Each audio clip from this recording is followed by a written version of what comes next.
For the past couple weeks now, I've been noticing a few odd things in my apartment. It started off with food mysteriously disappearing from my refrigerator and pantry while I'd be at work. I didn't think much of it at the time, since every now and then I lose track of my daily eating habits due to my busy schedule, so I simply brushed it off. Eventually, it didn't stop there. Almost every night, I could have sworn I could hear shuffling sounds coming from within the walls. And sometimes when I got home late from work, I'd find both my computer and TV turned on, even when I distinctly remember turning them off before I left. Strangely, the TV would always be turned to the local news, and my computer's search history would show several results for nearby takeout restaurants. Needless to say, it was freaking me out. The building I lived in had tight security, with officers frequently patrolling the area, and it was located in the part of the city where crime was pretty scarce. Considering that I've given a couple of my friends copies of my apartment keys to make sure that I wouldn't misplace them, which I so often do, I thought perhaps that one of them was trying to mess with me. I was eager to get to the bottom of this, so I asked if either of them were the culprit. However, they both blatantly denied it.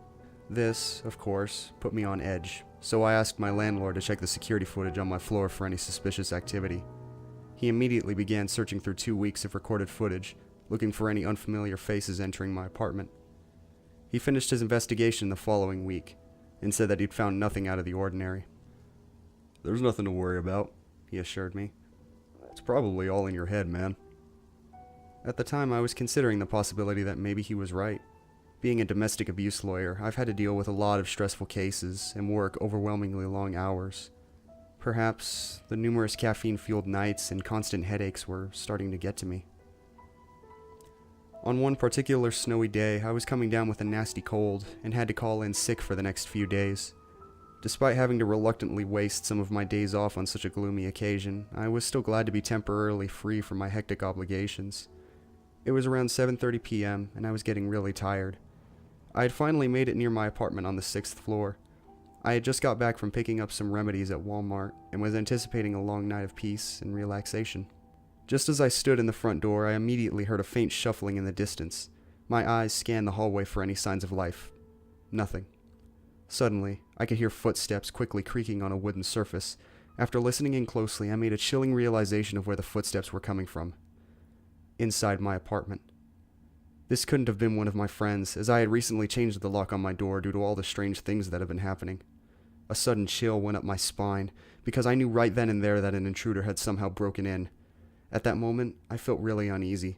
I wanted to run downstairs and call for help, but I knew if I left the hallway at this point, the intruder would definitely make a break for it. Being the naive young man that I was determined to go inside, grab my gun, and try to apprehend whoever was inside. Taking a deep breath, I slowly unlocked the door and creaked it halfway open. I was instantly hit with a powerful, ghastly odor that made me want to puke. It smelled like something had been decaying in there for quite some time. Ignoring it, I cautiously proceeded to the kitchen to grab the gun I kept hidden in the top drawer. I grabbed it and turned on the lights. To my surprise, the first thing I noticed were several pizza boxes and takeout bags scattered across the ceramic tiles. This struck me as rather odd, because I knew I didn't order any takeout that day. I also noticed that there were food-covered footprints leading directly into the living room. Someone was definitely in here, and it looked like they were in a hurry to remain hidden from me. I slowly made my way into the living room with my gun at the ready. The footprints led right next to the boarded-up wall that was stationed on the other side of the room. There were a couple half-broken planks in the middle of it that I haven't gotten around to fixing yet. Very carefully, I walked towards the wall for a closer inspection. My heart was beating every inch I took. I stopped walking around a few feet away from it and began closely examining it. I couldn't make out anything inside, so I moved my head in even closer to search for any signs of life. Again, nothing was completely visible, as it was pitch dark inside, so this time, I pulled out my phone, put it in the wall, and turned the screen on. Suddenly, out of nowhere, I saw 2 amber red eyes staring directly at me. My heart dropped like a rock. I quickly stumbled backwards, trying to keep my balance. A sudden rush of adrenaline swiftly filled my entire body. I quickly spoke in the most intimidating voice I could muster up. "If you don't get the fuck out of here right now, I swear I'll blow your fucking brains out," I exclaimed. Silence subsequently followed. I was half expecting some demented lunatic to rush out from there and attack me out of nowhere, so I prepared myself for an epic battle. "Didn't you fucking hear me? I'm not messing around. Before I could finish my sentence, I was interrupted by a faint sobbing coming from within the wall. The intruder took a deep breath and spoke in a soft tone. Please don't hurt me. I'm really sorry about what I've done, the intruder replied. The voice sounded like it belonged to a frightened little girl, around the age of 13. This really wasn't the dramatic response I was expecting. I lowered my gun as the tension in the room quickly shifted from all that confusion. Jesus, kid. You nearly scared me half to death, I said. Who are you? And what exactly are you doing in here? No response. It seemed like my initial reaction shook her up a bit. It's okay. You can tell me. I promise I won't hurt you. I slowly backed away from the wall to assure her that I wasn't a threat. See? After a brief moment of silence, she replied once more. My name's Maple, she said in a jittery voice. I didn't mean to cause trouble. I only wanted to get away from my mean parents. Maple? I paused for a minute, trying to recollect where I've heard that name from before. Then it hit me. Maple was the little girl that went missing in the area several weeks ago.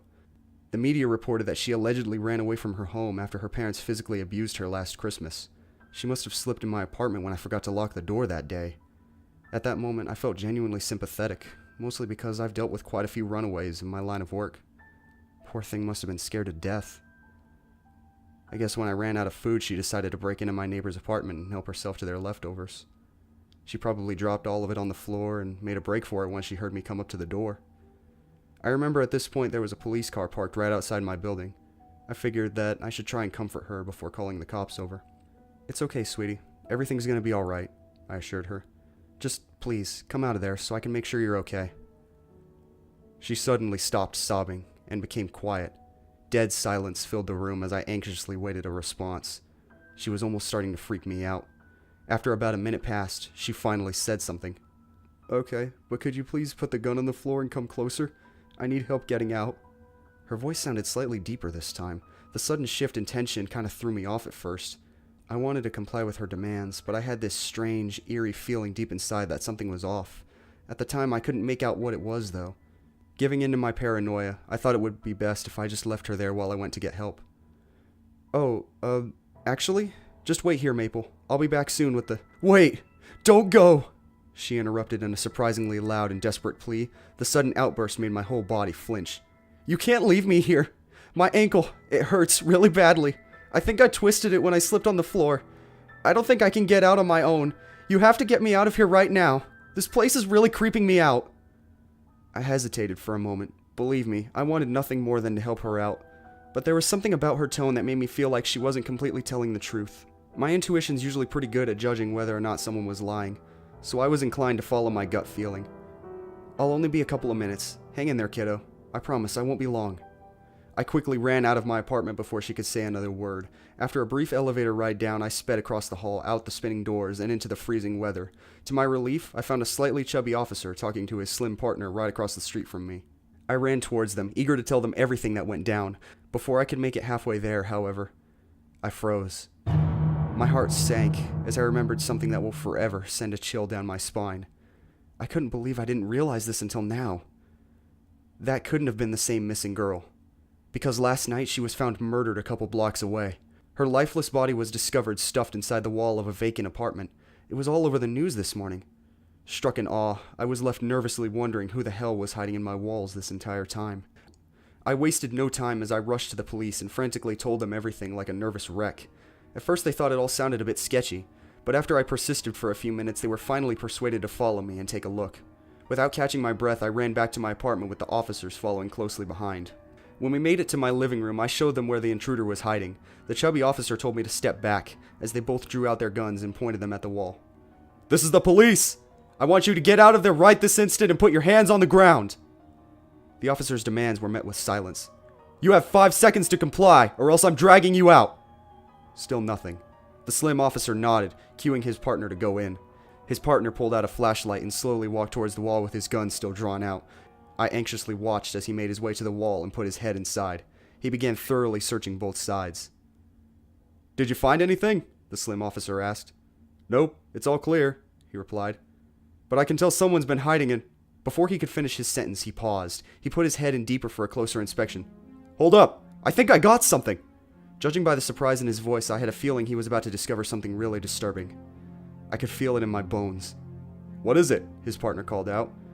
The chubby officer took his head out of the wall and looked at his partner with a shocked expression. I think I could see a couple bodies inside."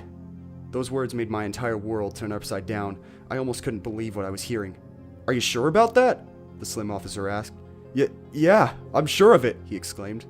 "My God, I've never seen anything like this in my entire life. These bodies, they look so mutilated. Just what the hell happened in here?" The unsettling thought that I had just stood feet away from human corpses made my stomach turn. The powerful stench of decaying flesh made me want to puke my guts out. I knew right then and there that whoever had been hiding in my walls this whole time was definitely not a little girl. "Help me break down this wall. One of them could still be alive." The slim officer put his gun back in his holster and walked towards the wall. I watched from about 15 feet away as they both started breaking down the old planks one by one. They quickly teared off 3 rows of them with ease while blood started pouring out in excessive amounts. Suddenly, out of nowhere, several lifeless, dismembered bodies fell right off the wall and onto the floor. My eyes grew wide with shock. Most of their flesh looked like it was violently bit off, and their mutilated faces were completely unrecognizable. The disturbing thought of the immense pain these victims must have suffered through was simply too much to take in. Upon taking a closer look at the type of clothes they had on, I made a chilling realization of who they were.